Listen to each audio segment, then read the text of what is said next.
함께 사도신경으로 우리의 신앙을 고백하겠습니다.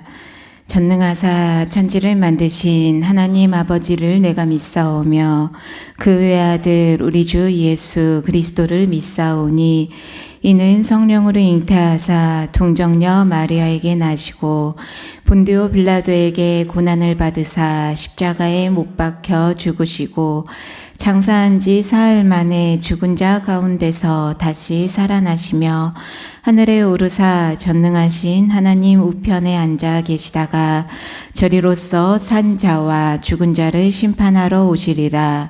성령을 믿사오며 거룩한 공예와 성도가 서로 교통하는 것과 죄를 사하여 주시는 것과 몸이 다시 사는 것과 영원히 사는 것을 믿사옵나이다. 아멘. 네, 함께 찬양하시겠습니다. 오늘 함께 고백할 찬양 찬송가 143장입니다.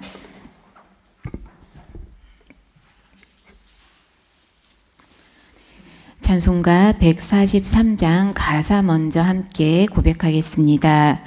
웬 말인가 날 위하여 주 돌아가셨나 이 벌레 같은 날 위해 큰 해 받으셨나 내 지은 죄 다 지시고 못 박히셨으니 웬일인가 웬 은혜인가 그 사랑 크셔라 주 십자가 못 박힐 때 그 해도 빛 잃고 그 밝은 빛 가리워서 캄캄케 되었네. 나 십자가 대할 때 그 일이 고마워 내 얼굴 감히 못 들고 눈물 흘리도다. 늘 울어도 눈물로써 못 갚을 줄 알아. 몸 밖에 드릴 것 없어 이 몸 바칩니다. 아멘. 함께 찬양하시겠습니다.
함께 말씀 보시겠습니다. 오늘 우리에게 주시는 하나님의 말씀 욥기 1장 말씀입니다.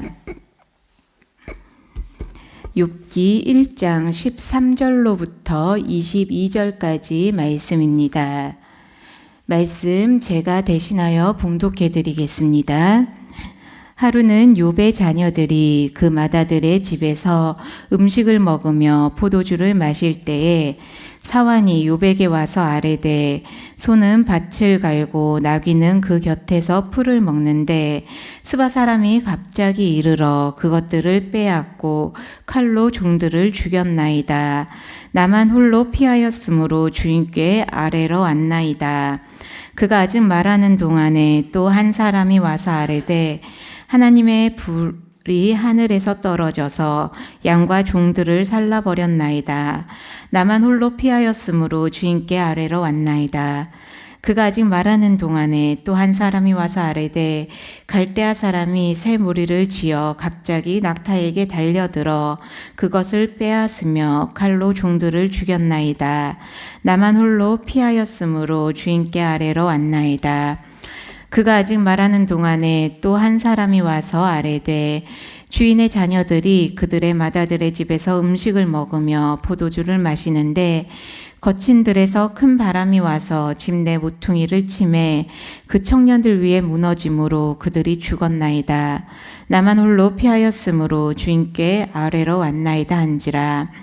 욥이 일어나 겉옷을 찢고 머리털을 밀고 땅에 엎드려 예배하며 이르되 내가 모태에서 알몸으로 나왔사온즉 또한 알몸이 그리로 돌아가올지라.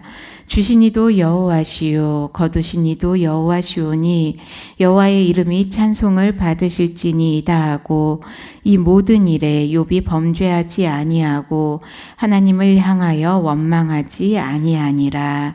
아멘. 할렐루야. 네, 어제 저녁도 평안하셨는지요? 우리가 살아가다 보면요, 때로는 어려움을 만나는 경우도 참 많습니다. 그러나 모든 상황 속에서 주님만 바라보며 어려운 시간 속에서도 변함없는 사랑으로 주님을 의지하며 주님을 신뢰하며 나아가는 사랑하는 우리 예담 가족들 되시길 소망합니다.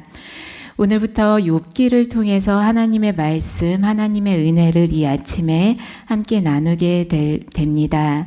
욥기는요, 시가서라는 그런 구약에 분류되는 책 중에 시가서로 분류되는 책의 일부입니다. 이 시가서 중에 성문서라고도 하는데 이 시가서 중에 욥기, 잠언, 전도서 이 세 책은 지혜서라고도 불리는 책입니다. 이 지혜서들은 역사서나 예언서와는 다르게 역사적인 배경과 흐름을 바탕으로 기록된 책들과는 다르게 조금 한 이야기 그리고 한 지혜가 모아진 책으로서 하나님의 백성들이 오늘날 어떻게 살아가야 하는지 또한 어려움과 고민들 속에서도 하나님의 백성으로서 어떠한 삶의 모습을 취해야 하는지가 기록된 책들입니다. 근데 그 중에서 욥기는 누가 쓴 책인지 정확한 단서가 없습니다. 여러 가지 학설이 있는데요. 저자에 대해서 그 아브라함 족장 시대 때 족장 중에 한 명이 욥이었다. 그래서 욥이 기록했다라는 설도 있고요. 모세가 기록했다, 솔로몬이 기록했다, 또 해만이 기록했다. 여러 가지 다른 구약 성서들과 비슷한 흐름 또 비슷한 서체를 가지고 있다라고 해서 다양한 저자서에 대한 견해가 있습니다. 그러다 보니 저작 연도도 정확하게 언제 기록된 책인지 아직까지 논쟁 중에 있는 책이 바로 욥기서입니다. 이러한 욥기는 전체적으로 대화체 형식으로 돼 있다라는 것은 아마 구약 성서 그리고 욥기를 읽어보신 분들은 아실 것입니다. 대화체 형식으로 기록된 책이다 보니 읽다 보면 한편의 문학 소설을 읽는 그러한 느낌을 얻게 되는 책입니다. 욥기 하면 어떠한 단어가 떠오르시는지요?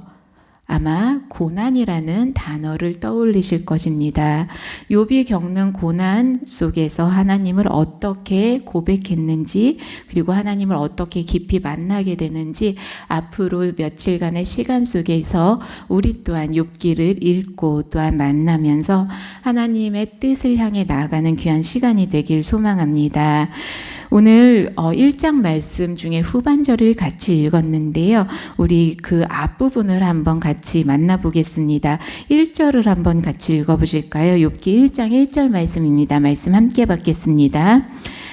우스 땅에 욥이라 불리는 사람이 있었는데 그 사람은 온전하고 정직하여 하나님을 경외하며 악에서 떠난 자더라.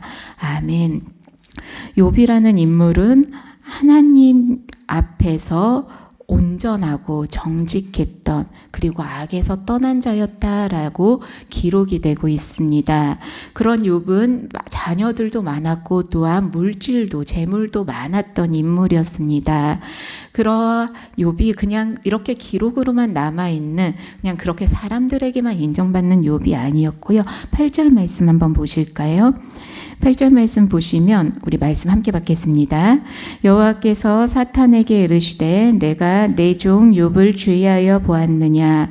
그와 같이 온전하고 정직하여 하나님을 경외하며 악에서 떠난 자는 세상에 없느니라. 아멘. 1절과 같이 욥에 대해서 설명이 되고 있습니다. 이 8절은 하나님의 목소리입니다. 하나님께서 사탄과 대화하시다가 욥에 대해서 이렇게 인정하고 있습니다. 온전하고 정직하며 하나님을 경외하는 사람이 없다. 이 세상에 없다. 그와 같은 자가 없다라고 인정받는 모습입니다. 그렇게 하나님께 인정을 받자 사탄이 하나님 앞에 반론을 제기합니다. 9절 말씀 한번 보실까요? 함께 받겠습니다. 사탄이 여호와께 대답하여 이르되 욥이 어찌 까닭 없이 하나님을 경외하리까? 하나님 보십시오. 욥이 아무 이유 없이 하나님을 경외하는 사람일까요? 라면서 그 이유에서 10절, 11절 말씀에서 반론을 제기합니다. 아마 하나님께서 욥을 치신다면, 그의 재물을 다 뺏고 자녀들의 축복을 다 뺏어간다면 욥도 달라질 것입니다. 라고 사탄이 반론을 제기하는 장면이 이어집니다. 그러자 하나님께서는요, 욥을 굉장히 신뢰하시는 그 음성으로 사탄에게 욥의 생명은 건들지 않는 조건으로 그를 치는 것을 허락하게 됩니다. 그로 인해서 오늘 같이 13절부터 말씀을 읽었는데 이후로 쭉 욥은 이유 없는 고난을 겪는 그러한 모습이 이어집니다. 어려운 일이 겹쳐서 찾아오는 장면이 오늘 말씀 가운데 나오게 됩니다. 우리가 어려운 일이 막 몰려서 찾아오면 엎친 데 덮친 격이라고도 표현을 하는데요. 그러한 상황에 욥이 몰리게 됩니다. 14절에서 15절 말씀을 눈으로 한번 보시면요. 욥의 종이 찾아와서 소와 나귀를 우리가 다 빼앗겼고 함께하던 종들도 다 죽임을 당했습니다. 나만 목숨을 겨우 건져서 주인께 아뢰러 왔습니다. 어찌하면 좋겠습니까? 달려와서 주인에게 아뢰는 욥의 종의 모습이 나옵니다. 그런데 이어서 16절을 보시면 그가 아직 말하는 동안에 그 말이 아직 끝나지 않았는데 또 다른 종이 찾아와서 하늘에서 불이 떨어져서 또 양과 종들이 다 불살라져 버렸습니다. 저만 살아남아서 이 일을 아뢰러 왔습니다. 그 말이 또 끝나기도 전에 17절에서 보면 또 낙타를 빼앗기고 종들이 또 죽임을 당했습니다. 어찌하면 좋겠습니까? 숨찬 종들의 목소리가 들립니다. 그런데 그 말이 채 끝나기 전에 18절, 19절 말씀까지 이어서 보시면요. 어쩌면 좋겠습니까? 욥의 자녀들이 다 무너진 집에 의해서 죽임을 당했습니다. 목숨을 잃었습니다.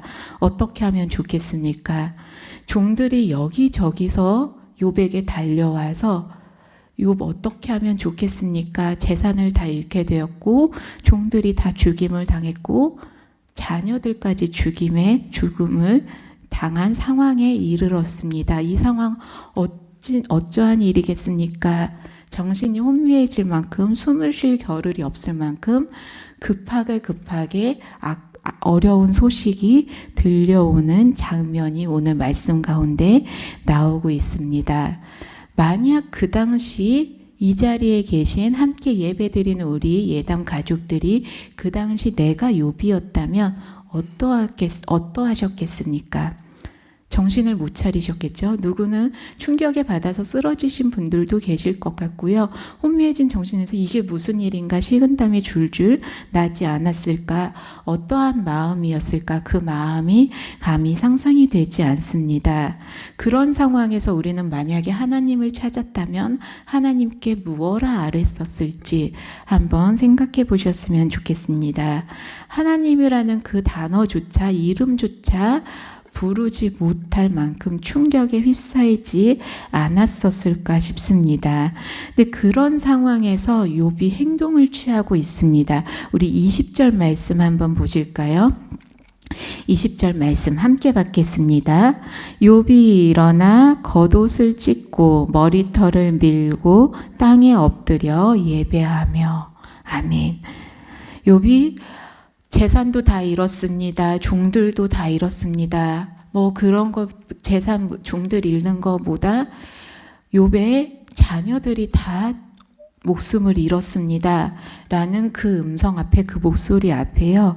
욥이 겉옷을 찢고 머리털을 밀었다. 굉장히 비통한 슬픈 모습, 그러한 모습을 표현하는 모습입니다. 그런 상황에서 욥은 감정이나 감정에 따라서 막 이성을 잃거나 걱정만 앞세우면서 하나님을 원망하는 것이 아니라 죽고 싶을 만큼 힘든 상황 속에서 하나님 앞에 예배드렸다라는 기록이 남아 있습니다. 욥의 생에 있어서 어찌 보면 이 1장 13절로부터 19절까지 흐름은요, 생에 있어서 가장 어두운 순간이었을 것입니다. 그 어두운 순간에 하나님 앞에 예배를 드렸다라고 합니다. 하나님 앞에 기도하며 어찌 보면 그 당시 하나님께서는 응답하시지 못하셨을 것입니다. 아무런 응답이 없으셔도 하나님을 찾았다라는 것입니다. 하나님, 제가 어찌하면 좋겠습니까? 하나님, 제 이야기에 무슨 일입니까? 하나님의 뜻이 과연 무엇입니까? 하나님께 예배드리는 욥의 모습을 만나게 됩니다. 그렇게 엎드려서 예배드리면서요, 욥은 하나님 앞에 이렇게 기도를 합니다. 우리 21절 그리고 22절 말씀 다시 한번 한 목소리로 받겠습니다. 이르되 내가 모태에서 알몸으로 나왔사온즉 또한 알몸이 그리로 돌아가올지라. 주신 이도 여호와시오 거두신 이도 여호와시오니 여호와의 이름이 찬송을 받으실지니이다 하고 이 모든 일에 욥이 범죄하지 아니하고 하나님을 향하여 원망하지 아니하니라. 아멘. 하나님 도와주세요. 살려주세요. 하나님 상황 좀 어떻게 다시 좀 바꿔주세요. 그렇게 하나님 앞에 아른 것이 아니라 말씀을 보시면 21절 말씀에서 우리가 함께 고백한 것처럼 주신 이도 하나님이시고 거두어 가신 이도 하나님이신 줄 믿습니다. 하나님만 찬양합니다. 도리어 하나님 앞에 찬양과 하나님을 신뢰하는 고백을 하는 욥의 목소리를 만나게 됩니다. 깊은 고백으로 하나님 앞에 나아가는 욥의 모습입니다. 그러면서 22절 마지막 부분에 범죄하지도 아니하고 하나님을 원망하지 아니하였다. 하나님을 향하여 온전히 찬양과 하나님을 신뢰하는 모습만 가지고 하나님 앞에 예배하며 나아갔음을 우리는 욥 1장 말씀을 통해서 만나게 됩니다. 보통 우리의 모습을 한번 돌아보셨으면 좋겠습니다. 우리가 좋지 않은 일이 발생했을 때 주신 이도 하나님이시고 거두신 이도 하나님이십니다. 이러한 고백이 먼저 흘러나오던가요? 사실 우리가 어려운 일을 만나고 아픔을 만나면요, 하나님 왜 하필 저에게 이런 아픔을 주셨습니까? 왜 하필 이 순간 이때입니까? 왜 하필 우리 가정입니까? 그러한 원망 섞인, 분노 섞인, 불평 섞인 마음, 목소리가 먼저 나오고, 그리고 그렇게 기도하고 그 상황을 묵상하는 가운데 마지막에 이르러서야 어떠한 계기를 통해서 그럼에도 불구하고 하나님의 뜻이 있는 줄 믿습니다. 뒤늦게 고백하는 우리의 모습을 발견하게 되지 않나 생각합니다. 어떤 상황 속에서도 근데 욥은 범죄하지 않았다. 불평과 불만, 원망을 주님 앞에 드러내지 않았다라는 이러한 욥의 깊은 고백, 깊은 신앙이 우리 가운데도 앞으로의 우리들의 삶 가운데도 함께할 수 있기를 소망합니다. 욥은 느닷없이 본인이 왜 이러한 고난을 겪어야 하는지 그 이유를 알 수가 없었습니다. 그러나 욥은요, 변함없는 모습으로 주님 앞에 나아갔음을 우리는 이 아침에 만나게 됩니다. 물질이 풍족하고 자녀들의 축복을 고백할 때도 하나님을 경외했고, 또한 그 모든 것을 잃었을 때도 그 삶의 조건과 상관없이 어려운 상황 속에서 고난과 씨름하는 그 상황 속에서도 하나님을 깊이 신뢰하는 모습을 만나게 됩니다. 감정 따라, 상황 따라, 조건 따라 하나님 앞에 나아갔던 것이 아닙니다. 우리들의 신앙의 삶 가운데도 감정 따라 하나님을 대하는 것이 아니라 상황과 조건 따라 하나님 앞에서 원망을 드러내기도 하고 감사를 표현하기도 하는 것이 아니라 욥과 같이 정말 변함없는 모습으로 하나님을 신뢰하며 나아가는 우리 예담 가족들 되시길 부탁드립니다. 사실 굉장히 어려운 일이겠죠.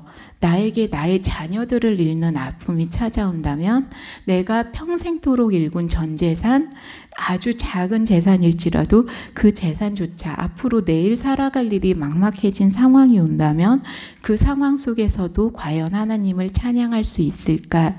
그 마음이 상상이 되진 않지만 그럼에도 불구하고 하나님 어떤 상황 속에서도 주님을 향한 신뢰를 놓치지 않게 하옵소서. 그러한 기도로 나아가는 우리 예담 가족들 되시길 함께 기도하겠습니다. 잠깐 한 사람의 고백을 들려드릴 텐데요. 아서 애쉬라는 이름 혹시 들어보셨는지 모르겠습니다. 그랜드슬램 테니스 선수였는데 테니스 선수 중에서 그랜드슬램에서 3번이나 승리를 했던 인물입니다. 근데 이 아서 애쉬가 굉장히 유망한 그리고 굉장히 훌륭한 테니스 선수였는데 심장병에 걸리게 돼서 심장 수술을 3번이나 받게 되었다고 합니다. 근데 그가 심장 수술을 받는 동안에 한 번 수혈을 잘못 받아서 에이즈에 걸리는 상황에 이르게 됩니다. 전 세계에 많은 팬을 거느리고 있었던 아서 애쉬였기 때문에 한 팬의 편지를 받게 됩니다. 근데 그 팬이 뭐라고 편지를 썼냐면 왜 하나님께서 그 수많은 사람 중에서 당신처럼 훌륭한 선수에게 이 에이즈에 심장병을 주셨고 또 에이즈에 걸리게 했을까? 하나님을 원망하지 않으십니까? 라는 편지를 썼다고 합니다. 근데 그가 그 편지에 대해서 이렇게 답변을 합니다. 이렇게 대답을 하는데요. 그가 고백한 내용 중에 일부를 제가 잠깐 읽어드리겠습니다. 제가 많은 테니스를 하면서 어린 시절부터 테니스를 하면서 많은 기회를 얻었을 때 그리고 승리를 얻었을 때 수많은 사람들 중에서 왜 하필 제가 기회를 얻었을까? 우승을 하게 되었습니까? 라고 묻지 않았습니다. 만일 심장마비 혹은 에이즈에 걸린 것을 두고 왜 하필 저입니까? 라고 묻는다면 그동안 제가 받은 축복에 대해서도 왜 하필 저입니까? 라고 물어야 하는 게 아닌가 생각됩니다. 만일 저의 승리에 대해서 왜 저입니까? 라고 묻지 않았다면 실패와 재앙에 대해서도 왜 접니까? 라고 묻지 말아야 하는 게 아닐까요? 다 뜻이 있는 게 아닐까 생각됩니다. 우리가 하나님의 뜻을 어찌 다 알고 어찌 다 이해하겠습니까? 라고 그 편지에 답을 했다고 합니다. 아서 애쉬의 고백은 본인이 그동안 테니스 선수로서 어린 시절부터 훈련을 받을 수 있었던 이유, 그가 흑인이었거든요. 근데 흑인으로서 테니스 선수로서 훈련을 받을 수 있었다는 자체가 너무 큰 기회였고 또 그로 인해서 전 세계에서 우승을 할 수 있었다라는 건 놀라운 축복인데 그 축복에 대해서도 본인은 하나님 왜 하필 제가 이러한 축복을 누립니까? 라고 한 번도 묻지 않았기 때문에 아픔 속에서도 왜 하필 저입니까? 라고 물어서는 안 된다라고 생각한다. 모든 삶의 이유는 하나님의 뜻이 있다라고 생각한다라는 고백이었습니다. 우리들의 삶의 모습을 다시 한번 돌아보셨으면 좋겠는데 그동안 많은 복들 받으셨죠? 어떠한 하나님 앞에 많은 감사의 고백을 올리셨을 것입니다. 그 감사의 고백 속에서 하나님 왜 하필 저에게 이러한 큰 축복, 감사의 고백을 만나게 하셨습니까? 저 사람 안 주시고 왜 하필 나에게 주셨습니까? 라고 따져 물으셨던 적이 있었나? 만약에 그런 적이 없다면 아픔 속에서도 왜 하필 나입니까? 라고 묻기보다 이 또한 하나님의 뜻이 있겠지요 라고 그렇게 당연하게 하나님 앞에 나아가야 하는 모습이 우리 가운데 필요함을 다시 한번 고백해 보게 됩니다. 주신 분도 하나님이시고 걷어가신 분도 하나님이십니다. 이 고백을 놓치지 않는 우리 예담 가족들 되시길 소망합니다. 하나님 감사와 축복을 주신 것도 하나님의 뜻이시고 우리의 삶 가운데 때론 어려움과 아픔을 주신 것도 다 하나님의 섭리인 줄 믿습니다. 그저 하나님의 손길을 신뢰하고 믿고 나아가오니 하나님 저는 이 순간에도 이 아픔의 순간에도 하나님께 기도하며 예배하며 나아가겠습니다. 그 믿음의 고백으로 나아가는 주의 자녀들 되시길 기도하겠습니다. 어려움 속에서도 더욱더 하나님을 찾으실 수 있기를 그 가운데 전적으로 하나님을 신뢰하시면서 모든 아픔과 어려움을 넉넉히 이겨나가는 그 상황이 변화되는 것이 아니라 하나님을 붙드심으로 넉넉히 이겨나가는 우리 예담 가족들 되시길 늘 함께 기도하겠습니다. 같이 기도하시겠습니다. 사랑의 하나님 감사합니다. 이 아침 주님 앞에 나와 예배 드릴 수 있도록 인도해 주신 은혜 감사드립니다. 오늘 욥의 모습을 통해서 우리의 모습을 돌아봅니다. 우리도 욥처럼 때로는 어려운 고난과 시련 속에 놓일 때가 참 많았습니다. 그럴 때마다 하나님 앞에 어떠한 신앙의 고백으로 나아가야 할지 다시 한번 생각합니다.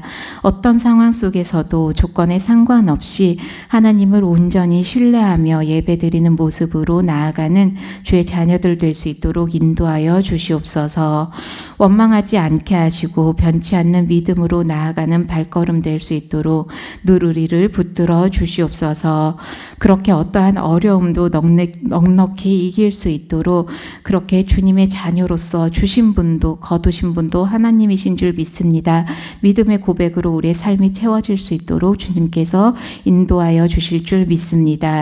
오늘 하루의 삶의 발걸음 가운데서도 주님께서 동행하여 주시고 믿음과 감사의 고백으로 채워주실 줄 믿고 감사드리며 사랑의 주 예수 그리스도 이름으로 기도드립니다. 아멘. 하늘에 계신 우리 아버지여 이름이 거룩히 여김을 받으시오며 나라의 임하옵시며 뜻이 하늘에서 이룬 것 같이 땅에서도 이루어지이다. 오늘날 우리에게 일용할 양식을 주옵시고 우리가 우리에게 죄 지은 자를 사하여 준 것 같이 우리 죄를 사하여 주옵시고 우리를 시험에 들게 하지 마옵시고 다만 악에서 구하옵소서. 대개의 나라와 권세와 영광이 아버지께 영원히 있사옵나이다. 아멘.